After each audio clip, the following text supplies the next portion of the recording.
अस्सलाम वालेकुम। हाँ जी, की हाल है? ठीक हो? तबीयत से ठीक है? आज दा व्लॉग बहुत इंटरेस्टिंग होने वाला है। आज हम जा रहे हैं बहुत ज़रूरी काम से शहर अपने, हमारी जो तहसील है उधर जा रहे हैं। दुआ करें जी, किस काम को जा रहे हैं हमारा काम हो जाए। साडी वीडियो नू लाइक ही करनी वे, कमेंट ते नाल नाल भाई सुबह शहर दे दा विच व्यू चेक करे सुधानु। चलो जी नाल। ओके। हाँ जी मसाद खान चलिए। चलो जी चलो। चल स्टार्ट कर मोटरसाइकिल। एक एक मारे को चलो जी। चल तो हाँ तो ये पेट्रोल पंप चलता है कि नहीं चलता? जी शेरगढ़ है डे। देखो जी व्यू,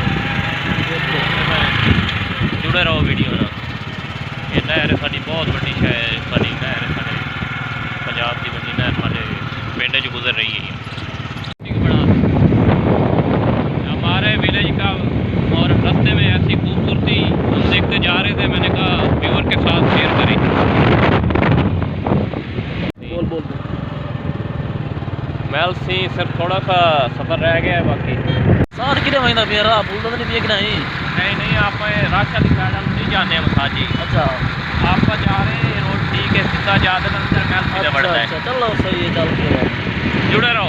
रेट है ना ये बता साथ मुँह ध्यान मोटर चला कि बना है ये भट्ठे तो तपाई के होती है, पकदी कितने दिन है जे सिल ये भी इंटरव्यू इंशाल्लाह वीडियो ब्लॉग बनाई हुई इसे भट्ठे ने। ये भट्ठा नहीं खड़ा नाल ही आपने क्यों? अच्छा ये फाटक है भैया? हाँ रेलवे फाटक है। अच्छा मैं पता केड़ा फाटक है। सीधी लाहौर वैंदी है तो बड़ी टू कराची वैंदी है भाई। अच्छा चलो माउंट उड़दी है इससे तो चलदी है। अच्छा तैनू पता शायद ना ही होवे। नहीं मैं तो खैर फीडर पींदा होना।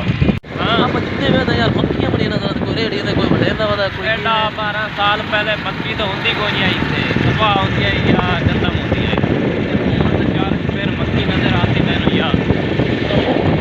ये जी मैलसी दी है ना रेलवे स्टॉप है जी, इतने खड़े हैं तो इंटर हो गए हैं शहर जी। जुड़े रहो वीडियो नाल। शहर इंटर हो गए हैं। जा अच्छा चलो चल क्यों